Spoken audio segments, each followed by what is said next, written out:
ٹھیک ہے، تو آج سے ہم ایک کہانی پڑھنے جا رہے ہیں.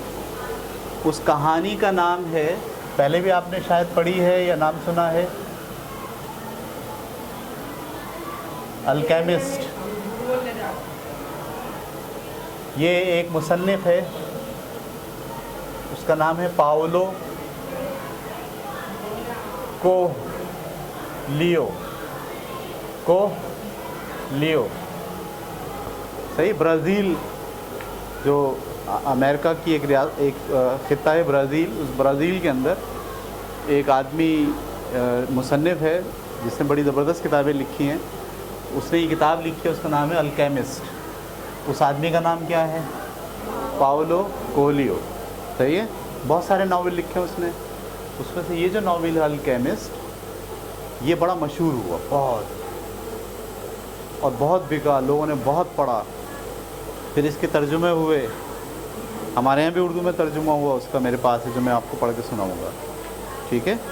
اس کتاب میں اس نے جو لوگ زندگی گزارنے کے دوران بڑا کارنامہ انجام دینا چاہتے ہیں اور وہ کچھ خواب دیکھتے ہیں، تو اس خواب کو پورا کرنے کے لیے کیا انسان کا رویہ ہوتا ہے اور بنیادی اصول کیا ہوتے ہیں، وہ اس کتاب میں، اس کہانی میں بڑے اچھے طریقے سے باتوں میں سمجھا دیے گئے. ٹھیک ہے. مجھے تھوڑا اور سونا چاہیے تھا، اس نے دل میں سوچا. آج رات پھر اس نے وہی خواب دیکھا تھا جو اسے ایک ہفتہ قبل نظر آیا تھا، مگر خواب آج بھی ادھورا تھا. ٹھیک ہے. لڑکا کوئی خواب پچھلی دفعہ بھی اس نے دیکھا تھا، آج بھی دیکھا ہے، لیکن وہ خواب پورا بیچ میں اس کی آنکھ کھل جاتی. وہ اٹھ کھڑا ہوا اور ان بھیڑوں کو اٹھانا شروع کر دیا جو ابھی تک نہیں اٹھی تھی. جب بھی وہ جاگتا تھا، اس کی زیادہ تر بھیڑیں بھی جاگ جاتی تھیں. ایسا لگتا تھا کہ کسی غیر مرئی قوت سے وہ اور اس کی بھیڑیں ایک دوسرے کے ساتھ جڑے ہوئے. آخر کیوں نہ ہو، اس نے بھیڑوں کے ساتھ 2 سال گزارے. یعنی وہ چرواہا جو ہے 2 سال سے اپنی بھیڑیں ادھر ادھر لیے گھوم رہا، اور ان کے ساتھ جنگلوں، بیابانوں میں چارے اور پانی کی تلاش میں مارا پھرا. بھیڑیں اب اس کے ساتھ اتنی مانوس ہو گئی تھی کہ اس کے اوقات کار کا بھی اسے اندازہ ہو گیا تھا. یا پھر میں ان کے اوقات کار کا عادی ہو گیا ہوں. اب وہ سوچ رہا ہے کہ یا تو یہ میرے ٹائمنگ کی عادی ہو گئی ہے کہ میں جب اٹھتا ہوں یہ بھی اٹھ جاتی ہے، یا ہو سکتا ہے کہ یہ میری عادی نہیں ہوئی ہو، بلکہ میں ان کا جب ہی اٹھتی ہوں جبھی میں بھی اٹھ جاتا ہوں. اس نے سوچا کچھ ایسی بھیڑیں بھی تھیں جو جاگنے میں ذرا وقت لگاتی تھی، انہیں جگانا پڑتا تھا. اس کا خیال تھا کہ بھیڑیں اس کی زبان سمجھتی تھیں، اس لیے وہ کبھی کبھی کتاب میں سے کچھ تحریر انہیں پڑھ کر بھی سنایا کرتا تھا، اور انہیں اپنے دکھ درد بھی سناتا تھا، اور انہیں اپنی تنہائی میں شریک کرتا. وہ ان کے سامنے اس گاؤں پر بھی تبصرہ کرتا جہاں سے وہ گزرتے. یعنی بڑا تال میل ملا ہوا ہے بھیڑوں کا اور چرواہے کا. کیا نام ہے اس کا؟ سنتیاگو. ٹھیک ہے. لیکن پچھلے چند دنوں سے وہ اپنی بھیڑوں کے ساتھ صرف ایک موضوع پر بات کر رہا تھا، ایک دوشیزہ. وہ ایک لڑکی کے بارے میں بات کر رہا ہے. کس سے؟ ان بھیڑوں سے. ایک دوشیزہ جو ایک تاجر کی بیٹی تھی، جو اس گاؤں میں رہتا تھا جس تک پہنچنے کے لیے انہیں مزید 4 دن درکار تھے. یعنی یہ جو لڑکا ہے کس راستے پہ ہے؟ تو اس گاؤں میں پہنچنا چاہ رہا ہے جہاں پر وہ لڑکی رہتی ہے. وہ لڑکی کون ہے؟ تاجر کی بیٹی ہے، اور ان کو ابھی پہنچنے میں کتنا ٹائم لگے گا؟ 4 دن. صحیح ہے. اس گاؤں میں اس سے پہلے وہ ایک دفعہ 1 سال پہلے آیا. تاجر اون کا کاروبار کرتا تھا. وہ انتہائی شکی مزاج تھا. اس کا مطالبہ ہوتا کہ بھیڑ کی اون اس کی نظروں کے سامنے اتاری جائے. وہ اس تاجر کے پاس اپنے ایک دوست کے ذریعے سے پہنچا تھا. اس روز دکان پر رش تھا، اس لیے لڑکے کو انتظار کرنا پڑا. پرانی بات بتا رہا ہے. وہ دکان کی سیڑھیوں پر بیٹھ گئے اور اپنے تھیلے میں سے کتاب نکال کر پڑھنے لگا. مجھے نہیں معلوم تھا کہ چرواہے بھی پڑھنا جانتے ہیں. پیچھے سے لڑکی کی ترنم آواز آئی. جب یہ پچھلے سال کا قصہ سنا رہے ہیں، جب وہ گیا تھا اون بیچنے کے لیے. اون کا مطلب جب بھیڑوں کو بال اتارتے ہیں تو اون بک جاتے ہیں. تو یہ جب گیا تھا تو رش بہت تھا. یہ دکان کے فرش پہ بیٹھ کے کتاب پڑھنے لگا. پیچھے سے کیا آواز آئی؟ مجھے نہیں معلوم تھا کہ چرواہے بھی پڑھنا جانتے ہیں۔ عقب سے لڑکی کی مترنم آواز آئی۔ لڑکی اندلس کی بے مثال خوبصورتی کا مکمل نمونہ تھی۔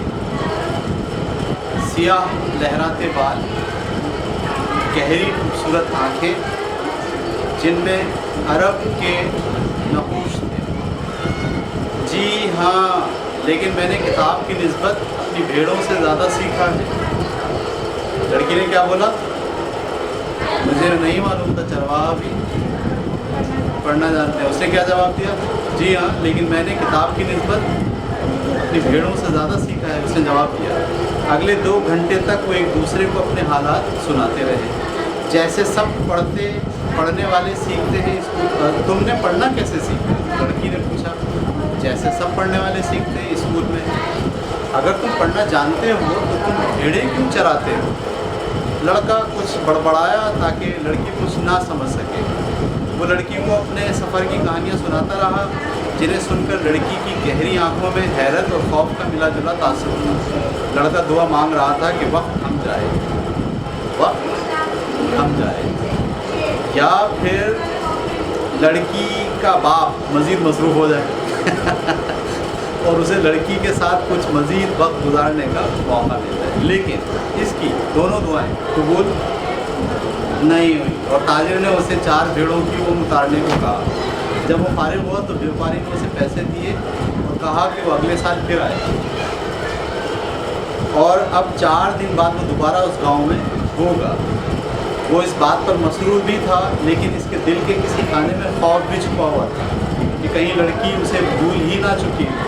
آخر اس کے علاوہ اور بھی تو بہت سے چرواہے وہاں سے گزرتے ہوں گے۔ مجھے اس کی زیادہ فکر بھی نہیں ہے، اس نے اپنی بھیڑوں سے کہا۔ اس کی فکر نہیں ہے کہ لڑکی اسے بھول گئی ہے یا نہیں بھولی، مجھے اس کی کوئی فکر۔ بات وہ کس سے کر رہا ہے؟ اب آپ دیکھیے کہانی میں مصنف کیا کرتا ہے، کبھی پیچھے لے جاتا ہے، کبھی واپس اپنی جگہ پر آ گیا، ٹھیک ہے، آگے۔ لیکن اس کا دل اس کے ساتھ نہیں تھا نا۔ کہتا ہے میں اور بھی کئی لڑکیوں کو جانتا ہوں، لیکن اس کا دل اس کے ساتھ نہیں تھا۔ وہ ابھی تک تاجر کی دکان کی سیڑھیوں پر اٹکا ہوا تھا۔ کیا اٹکا ہوا تھا؟ دل۔ چرواہوں، پھیری وادوں اور ملاحوں کے دل کہیں نہ کہیں ضرور اٹکے ہوتے ہیں۔ کہیں نہ کہیں کوئی ضرور ایسا ہوتا ہے جس کے ساتھ ان کا دل ہوتا ہے، جو ان سے ان کی خوشیاں اور سیاحت کا لطف چھین لیتا ہے۔ سورج نکلنے والا تھا۔ اب دیکھیے یہ جو بات اس نے کہی ہے نا، یہ اصول بتا دیا ہے۔ جو سیاح ہوتے ہیں ان کا دل کہیں نہ کہیں اٹکا رہتا ہے، جس کی وجہ سے وہ جو گھومنے پھرنے کا شوق ہے اس کا لطف ان سے چھن جاتا ہے۔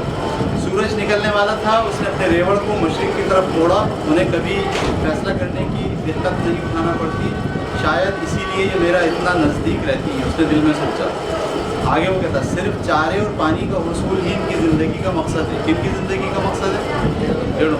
جب تک میں انہیں اندلس کی بہترین چراگاہوں میں لے جاتا رہوں گا، یہ میرے ساتھ رہیں گی۔ ان کے دن ہمیشہ ایک جیسے ہوتے ہیں، طویل اور نہ ختم ہونے والے۔ انہیں صرف چارے اور پانی سے مطلب ہے، اور بدلے میں وہ نہایت ثقافت سے ہر سال اون دیتی ہے، اور زندگی میں ایک بار گوشت بھی۔ اگر میں ان کو ایک ایک کر کے ذبح کرنا شروع کر دوں تو ان کو اس وقت احساس ہوگا جب میں آدھے سے زیادہ ریوڑ کو ذبح کر چکا ہوں۔ یہ اپنی جبلت پر انحصار کرنا بھول گئی ہے، وہ جبلت جو انہیں خطرے سے آگاہ کرتی ہے۔ یہ مجھ پر اس لیے بھروسہ کرتی ہے کیونکہ میں انہیں کھلاتا اور پلاتا ہوں۔ لڑکے کو اپنی سوچ پر حیرت ہوئی۔ شاید یہ بیاباں چرچ کا اثر تھا کہ اس کی سوچ میں اس قدر قنوتیت آ گئی تھی۔ قنوتیت کسے کہتے ہیں؟ جو آدمی بہت زیادہ سوالات کرتا ہے، اپنے آپ سے کرتا رہتا سوال، گرا کرتا رہتا، نکتہ چینی کرتا ہے، اسے کہتے ہیں قنوتیت۔ اس چرچ کے قریب اس نے دوبارہ وہ خواب بھی تو دیکھا تھا۔ شاید یہ اسی چرچ کا ہی اثر تھا کہ اسے بھیڑوں پر جھنجھلاہٹ ہو رہی تھی۔ اس نے جھنجھلاہٹ دور کرنے کے لیے پانی پیا اور اپنی جیکٹ کو جسم کے گرد کس کر لپیٹ لیا، لیکن اسے یہ جیکٹ بھی بوجھ لگ رہی تھی۔ اس بوجھ کو اس وقت تک اٹھانا پڑے گا جب تک سورج اپنے عروج پر نہ پہنچ جائے، پھر گرمی اتنی بڑھ جائے گی کہ مزید سفر جاری رکھنا ممکن نہیں ہوگا۔ یہ وہ وقت ہوتا ہے جب تمام اسپین بیلولہ کرتا ہے، دوپہر۔ گرمی کی شدت شام ڈھلنے تک جاری رہتی تھی۔ پھر اسے اپنی جیکٹ کے فائدے کا خیال آیا، اس کی وجہ سے وہ صبح کی سردی کا سامنا کر پایا۔ जैकेट का भी एक मकसद था जैसा कि इसकी ज़िंदगी का मकसद था। अब देखिए क्या होगा, इसकी ज़िंदगी का मकसद था सयाहत, घूमना फिरना। इसकी इस लड़की इसकी ज़िंदगी का मकसद था सयाहत। स्पेन में 2 साल तक आवारा गर्दी करने के बाद उसे तमाम शहरों और कस्बों का हदूद अरबा मालूम हो गया। इस दफ़ा इसका इरादा था कि वो ताजिर की बेटी को बताएगा कि एक चरवाहे ने लिखना पढ़ना कैसे सीखा।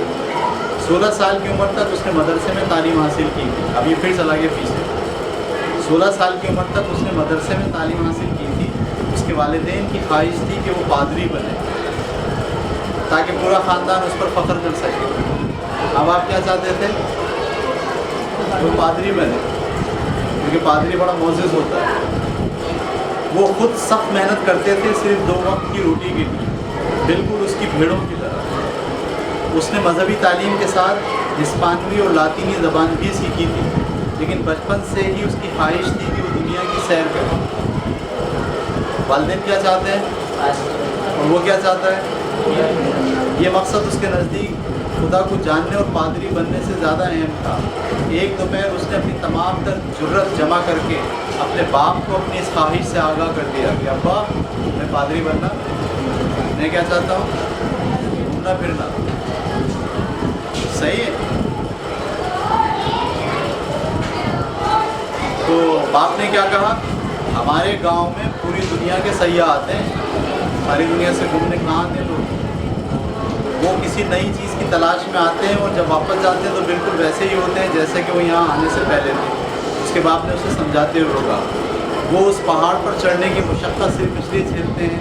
उसके बाप ने पहाड़ की तरफ इशारा करते हुए अपनी बात जारी रखी ताकि वो झील का नज़ारा कर सकें। और जब वो यहाँ से जा रहे होते हैं तो उनका ख्याल होता है कि माजी हाल से कितना बेहतर था। उनके चाहे सुनहरे बाल हों या गंदमी रंगत के हों, होते वो हमारे जैसे इंसान ही हैं। जहाँ वो रहते हैं वो जगह भी हमारी ज़मीन जैसी ही होती है। लेकिन ये अब्बा उसको बता रहे हैं भाई सारी ज़मीन एक जैसी होती है। लोग यहाँ पे आते हैं, तुम कहीं और जाओगे कोई फ़ायदा नहीं होगा, तुमको वापस यहीं लौट कर आना। तो लड़का क्या जवाब दे, लेकिन मैं फिर भी इनके शहरों को देखना चाहता हूँ जहाँ वो रहते हैं। लड़के ने इसरार किया। बाप क्या कहता है, उनकी ख्वाहिश होती है कि काश वो हमारे खूबसूरत इलाके में हमेशा रह सकते। वो चाहते हैं यहाँ आके रहना और तुम क्या चाह रहे हो? वहाँ जाके रहना। बाप ने कहा, मगर मैं इनका इलाका और उनकी बूदोबाश देखना चाहता हूँ, यानी वो तर्ज़ ज़िंदगी क्या है। लड़के ने जवाब दिया, मगर सयाहत के लिए तो काफ़ी पैसा दरकार होता है और हमारे पास सिर्फ 2 वक्त की रोटी है। अपा समझा रहे हैं, हमारे यहाँ तो सिर्फ चरवाहे नई चरागाहों की तलाश में सयाहत करते हैं। अब्बा ने बोला, हमारे यहाँ तो सिर्फ चरवाहे नई चरागाहों की तलाश में सयाहत करते हैं। बाप ने बेटे को समझाने की आखिरी कोशिश की, तो फिर मैं चरवाहा बनूंगा। लड़के ने क्या कर लिया फैसला कि मैं चरवाहा बनूंगा ताकि अपने रेवड़ को पूरे स्पेन में लिए फिरूं। लड़के ने फैसला कुल लहजे में जवाब दिया। बाप ने भी मज़ीद फजूल बहस करना फजूल समझा। अगले दिन इसके बाप ने इसके सामने सोने के 3 सिक्के रखे। मुकालमा हो गया बाप बेटे का। बाप क्या चाहता था? वो दलाइल दे रहा है कि बेटा है सयाहत कर, सब यहाँ आते लोग दावत देंगे, लेकिन उसने बोला नहीं, मैं सयाहत करूँगा। उसने गुस्से में आके बोला, सयाहत को सिर्फ कौन करता है? चरवाहे करते हैं। ये बताने के लिए कि हमको पादरी बनाना चाहते, तुम क्या बनना चाहते? चरवाहे करते हैं सयाहत। उसने जवाब में क्या बोला? चरवाही बन जाता। अब्बा ने दूसरे दिन क्या करा, अगले दिन उसके बाप ने उसके सामने सोने के 3 सिक्के रखे। ये मुझे कई साल कबल रास्ते से मिले थे, मैंने इसे संभाल कर रख दिए कि एक दिन तुम्हारे काम आएंगे। अब तुम इनसे भेड़ें खरीदो और अपना शौक़ पूरा करो, मगर एक दिन तुम्हें एहसास होगा तो तुम जिस इलाके को छोड़कर जा रहे हो दरअसल वही दुनिया का सबसे खूबसूरत इलाका है। क्लियर? अब्बा ने हार मान ली और पैसे दे दिए, बोला जाओ। लेकिन अब्बा चाह क्या रहे हैं? वो लड़का ये बात जान ले कि वो गलती पर है, वो सही नहीं सोच रहा, लेकिन अब्बा ज़बरदस्ती नहीं कर रहे उसके साथ, उसको मौका दे रहे। जब उसका बाप उसे अपनी दुआओं से रुखसत कर रहा था تو उसे अपने बाप की आंखों में भी एक दबी हुई ख्वाहिश नज़र आई, दुनिया देखने की ख्वाहिश। इसका मतलब है जो अब्बा थे उनको भी क्या ख्वाहिश थी, वो दुनिया देखें, लेकिन अब्बा दुनिया क्यों नहीं देख पाए। उसने इस ख्वाहिश को दबाने में उम्र गुजार दी थी, मगर वो ख्वाहिश अब भी उसकी आंखों से आया थी। ये ख्वाहिश 2 वक्त की रोटी की तलाश के नीचे दबी हुई ज़रूरत थी, मगर अभी तक जिंदा थी। दुनिया देखने की ख्वाहिश वालिद को भी थी, लेकिन वो ख्वाहिश कहाँ दब गई थी, 2 वक्त की रोटी के नीचे। कैसे अल्फाज लिखे हैं, 2 वक्त की रोटी कमाने में इतना मसरूफ़ हो गया आदमी कि उसकी ये ख्वाहिश कि मैं दुनिया देखूँगा उसको दब गई।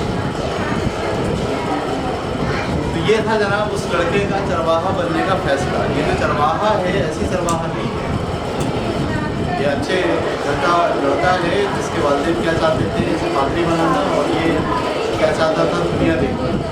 चरवाहा इसलिए बना है क्या इसे भेड़ों से मोहब्बत है, भेड़ें इसके लिए इम्पोर्टेंट नहीं, इसके लिए इम्पोर्टेंट क्या है, दुनिया देखना। और दुनिया देखने के लिए इसने जो मोड इख्तियार किया वो क्या बना है, चरवाहा। फलक पर सुबह की सुर्खी के पीछे से सूरज आहिस्ता आहिस्ता निकल रहा था। लड़का अपने और बाप के दरमियान होने वाली बहस को याद कर रहा था। वो अपने फैसले पर मुतमईन था। अब तक वो कई खूबसूरत मकामात से गुजरा था और उसकी मुलाकात कई लोगों से हुई जिनसे उसने बहुत कुछ सीखा था।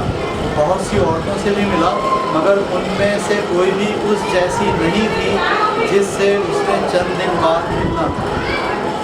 इसके पास भेड़ों का रेवड़ था, एक किताब थी जिसके बदले में वो एक और किताब खरीद सकता था, और एक जैकेट थी जो उसे सर्दी की शिद्दत में राहत बख्श हरारत देती थी। लेकिन सबसे बढ़कर ये कि वो हर रोज़ अपने ख्वाब की ताबीर में गुजारता था, और उसका वो ख्वाब क्या था, सयाहत का था। ये ख्वाब उसके लिए दुनिया की हर चीज़ से ज़्यादा कीमती था। अगर स्पेन की सयाहत से इसका दिल भर गया तो वो अपना गला बेच कर, गला किसे कहते हैं, रेवड़, बेच कर समंदरों के सफ़र पर निकल जाएगा। यानी अगला प्लान उसका क्या है, जब वो पूरा स्पेन घूम लेगा फिर क्या करेगा, सारी भेड़ें बेचेगा, पैसे लेगा, जहाज़ में बैठेगा, पानी के किसी दूसरे मुल्क चला जाए, फिर वहाँ घूमेगा। ये उसका आइडिया, उसका दिमाग क्या कह रहा है, तो मुझे सारी दुनिया देखनी, ये उसका ख्वाब है। ठीक है, ये ख्वाब उसके लिए दुनिया की हर चीज़ से ज़्यादा कीमती था। अगर स्पेन की सयाहत से उसका दिल भर गया तो वो अपना गला बेचकर समंदरों के सफ़र पर निकल जाएगा। जब तक उसका दिल समंदर की वसअतों से भरेगा तो उस वक्त तक वो कई मज़ीद शहर देख चुका होगा, बेशुमार लोगों से मिल चुका होगा, और उसके पास कई हसीन यादों का ख़जाना होगा। इसकी कोशिश होती थी कि वो इस राह पर ना चले जहाँ से एक बार गुजर चुका हो। जिस मसरूफ़ चर्च से इसका गुजर इससे कबल नहीं हुआ था। दुनिया बहुत वसी थी, हर बार उसका गुजर किसी नई जगह से होता था जो उससे कबल आने वाली जगह से ज़्यादा खूबसूरत होती। भेड़ों को आज तक इस बात का अंदाज़ा नहीं हो सका कि वो नई जगह से गुजर रही हैं या पुराने रास्ते पर हैं। इन्हें इस बात से कोई सरोकार नहीं कि चरागाह नहीं है या बहार ने ख़िज़ा की जगह ले ली है। इनकी ज़िंदगी का मकसद तो सिर्फ़ और सिर्फ चारा और पानी है। शायद मैं भी इन भेड़ों से मुख्तलिफ नहीं हूँ, लड़के ने सोचा। जब से मैं ताजिर की बेटी से मिला हूँ मुझे भी किसी और लड़की का ख्याल अच्छा नहीं लगा। यानी मेरा भी अंदाज़ा ऐसा हो गया जैसे भेड़ों को सिर्फ क्या अच्छा लगता है, और मैं भी जब से उससे मिला हूँ मुझे सिर्फ वही अच्छी लगती है, वही अच्छा जी। सूरज को देखकर उसने अंदाज़ा किया कि दोपहर तक वो तुरफा पहुँच जाएगा। तुरफा इलाके का नाम। तुरफा में वो अपनी पुरानी किताब के बदले मज़ीद मोटी किताब लेगा, बोतल ताज़ा पानी से भरेगा और हजामत भी बनवाएगा, हजामत बाल कटवाएगा, ताकि ताजिर की बेटी से मुलाकात के लिए तैयार हो सके। वो इस ख्याल को दिल में जगह देने के लिए तैयार ही नहीं था कि ताजिर ने अब तक उसकी शादी कर ली होगी। तो ये भी तो हो सकता है मेरे साथ तुम गए हुए हो, मेरे लड़के अब उसकी शादी हो नहीं, बोला नहीं बोलेगी दाद। आपकी ताबीर के पूरा होने का इंतज़ार ज़िंदगी को दिलचस्प बना देता है। उसने दोबारा सूरज की तरफ देखकर वक्त का अंदाज़ा किया और रेवड़ को हाँकने लगा ताकि धूप तेज़ होने से कबल तुरफा पहुँच जाए। फिर उसे याद आया कि तुरफा में एक बूढ़ी औरत रहती थी जो ख्वाबों की ताबीर बताती थी। सही कहानी एक और होना शुरू हुई, यानी वो जा तो रहा है ताजिर की तरफ, क्यों जा रहा है मतलब ताजिर की तरफ, असल में लड़की से मिलने जा रहा है, असल में किस लिए जा रहा है, वो खून बेचने जा रहा है। और उसे यकीन है कि दोबारा से उसकी मुलाकात, लेकिन उसको ख्याल आया कि उस इलाके में एक औरत और भी रहती है जो क्या करती है, किताबों की ताबीर बताती है। ठीक है, बूढ़ी खातून का एकदम सीन चेंज हो, दूसरा सीन शुरू। बूढ़ी खातून लड़के को एक कमरे में ले गई, एक पर्दा उस कमरे को ख्वाबगाह से अलग करता था, यानी उसका सोने का कमरा औरत का, बूढ़ी औरत का अलग है, बीच में पर्दा पड़ा हुआ है। दूसरे कमरे में एक मेज और 2 कुर्सियों के अलावा मसीह की तस्वीर भी मुज़य्यन थी। बुढ़िया ने उसे एक कुर्सी पर बैठने का इशारा किया और खुद उसके सामने वाली कुर्सी पर बैठ गई। उसने लड़के के दोनों हाथ अपने हाथों में ले लिए और आंखें बंद करके कोई दुआ पढ़ने लगी। लड़के को ऐसा महसूस हुआ जैसे वो खाना बदोशों की मखसूस दुआ पढ़ रही है। उसका वास्ता इससे कबल भी खाना बदोशों से पढ़ चुका है। खाना बदोश भी अपनी ज़िंदगी सफ़र में गुजारते हैं, मगर इनके पास भेड़ों का रेवड़ नहीं होता। खाना बदोश लोगों को मुख्तलिफ करतब दिखाकर पैसे बटोरते हैं।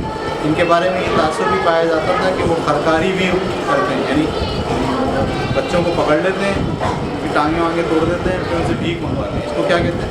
खरकारी। खाना बदोश बच्चों को अगवा करके उनसे भीख मंगवाते हैं। बचपन में उसे खाना बदोशों से बहुत खौफ आता था। जैसे ही इस बुढ़िया ने लड़के का हाथ पकड़ा, बचपन का खौफ दोबारा लौट आया। लेकिन उसके घर में मसीह की तस्वीर इस बात की अलामत है कि ये बुरी औरत नहीं है। उसने अपने आप को तसल्ली देते हुए कहा, वो कोशिश कर रहा था कि औरत को उसके हाथ की कपकपाहट से उसके अंदरूनी खौफ का अंदाज़ा ना हो। दिलचस्प। बुढ़िया ने अपनी नज़रें लड़के की हथेलियों पर जमाते हुए कहा, तुम्हारा हाथ तो बहुत दिलचस्प है। लड़का नर्वस होने लगा, उसके हाथ कांपने लगे। बुढ़िया को भी उसके हाथों की कपकपाहट का एहसास हुआ। लड़के ने एकदम अपने हाथ छुड़ा लिए। मैं तुम्हारे पास अपना हाथ दिखाने नहीं आया, लड़के ने बुढ़िया को मुखातिब किया। उसे अफसोस हो रहा था कि वो यहाँ आया ही। एक लम्हे के लिए उसने सोचा कि वो बुढ़िया की फीस अदा करे और उससे अपने ख्वाब की ताबीर मालूम किए बगैर चला जाए। क्यों आया है ये लड़का इसके पास? तुम यहाँ अपने ख्वाब की ताबीर जानने के लिए आए हो, बुढ़िया ने कहा, और ख्वाब खुदा का कलाम है। अगर खुदा हमसे हमारी ज़बान में कलाम करे तो मैं उसकी ताबीर बता सकती हूँ, लेकिन अगर खुदा रूह की ज़बान में बात करे तो सिर्फ वही उसका मफ़हूम जान सकता है जिससे कि खुदा ने कलाम किया है। ये उसूल की बात बताइए। अगर आम ज़बान में बात कर रहा है तो मैं ताबीर बता दूँगी, लेकिन अगर खुदा ने उस आदमी से ही कलाम किया है तो वही जानता है जिससे खुदा ने कलाम किया है। अगर तुम मुझसे मशवरा करोगे तो मैं तुमसे फ़ीस बहरहाल लूँगी, यानी ठीक है, आप तुम मुझे बताओगे, अगर मुझसे मशवरा लोगे तो फ़ीस तो मैंने लाजमी तुमसे लेनी है।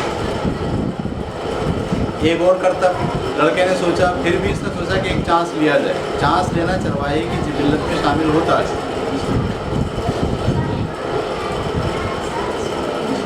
ठीक है, वो भेड़ियों के साथ चांस लेता है और फिर खुश्क साली के साथ भी, और यही चांस चरवाहे की ज़िंदगी को दूसरों की ज़िंदगी से मुख्तलिफ और दिलचस्प बनाता है। मैंने एक ही ख्वाब 2 बार देखा है, लड़का बता रहा है। मैंने एक ही ख्वाब 2 बार देखा है। ये तवज्जो से सुनना है ख्वाब उसको, जिसकी ताबीर पूछने के लिए वो आया बुढ़िया के। मैंने देखा, ख्वाब बता, मैंने देखा कि मैं चरागाह में हूँ और एक बच्चा आता है और भेड़ों के साथ खेलना शुरू कर देता है। मैं मर्दों को ऐसा नहीं करने देता क्योंकि भेड़ें मर्दों से खौफज़दा होकर भागने लगती हैं, लेकिन वो बच्चों से खौफज़दा नहीं होती। मुझे नहीं मालूम कि जानवरों को इंसानों की उम्र का किस तरह से एहसास हो जाता है। बुढ़िया ने कहा, मुझे अपने ख्वाब के बारे में मज़ीद बताओ। मैंने खाना पकाना है और तुम्हारे पास मेरी फ़ीस के लिए पूरे पैसे भी नहीं हैं, इसलिए मैं तुम्हें ज़्यादा वक्त नहीं दे सकती। लड़का दोबारा से ख्वाब पता। बच्चा काफ़ी देर तक मेरी भेड़ों के साथ खेलता रहा।